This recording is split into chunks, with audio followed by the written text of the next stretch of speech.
నిన్న కర్నూలు జిల్లా ఎమ్మిగనూరు మున్సిపాలిటీల కౌన్సిల్ సభ్యుల సర్వసభ్య సమావేశం ఏర్పాటు చేస్తే గౌరవ సభ్యులు గీ తీర్ల కయ్యాలు పెట్టుకుంటున్నారు. ఇక బతిలాడి నచ్చజెప్పి యాష్టకొచ్చినట్టుంది. కుర్చీలకే లేచి ఎట్లా గదిరిచ్చిండో చూడు చైర్మన్ రఘు సారు. కూసోరి కూసోరి కూసుంటారా లేదా, ఫస్ట్ కూసోరి కూర్చొని మాట్లాడండి అని గట్టిగా గదిరిచ్చిండు. మరి ఎందుకిట్లా అంటే చెప్తే అస్సలే ఇంటలేరట సభ్యులు. ఒకళ్ళు మాట్లాడుతుంటే ఇంకోళ్ళు అడ్డం పడుతున్నారట. ఇట్లా కాదని చెప్పి అట్లా గదిరిచ్చిండు అన్నట్టు. అయితే పాపం ఈ చైర్మన్ రఘు సారు వట్టి మున్సిపల్ చైర్మనే కాదు, డాక్టర్ సాబ్ కూడా మబ్బుల 5 గొట్టంగా పోయి దవాఖానలో ఆపరేషన్ చేసిండట. ఇక టైం అయిపోతే బాగుండదని చెప్పి చక్కగా మున్సిపల్ మీటింగ్కి వచ్చిందట. మళ్ళా పోయి ఇంకో ఆపరేషన్ కూడా చేసేది ఉందట.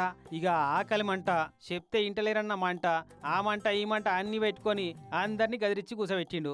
సూపర్ 6 పథకాలు మోసం అనుకుంటా ముచ్చట మొదలుపెట్టిండట ఎమ్మిగనూరు 6వ వార్డు కౌన్సిలర్ శివకుమార్ అన్న. కథమవు అట్టెట్ట మాట్లాడుతావు నువ్వు అని అడ్డం పడి మైకు గుంజిరట సైకిల్ పార్టీ కౌన్సిలర్లు.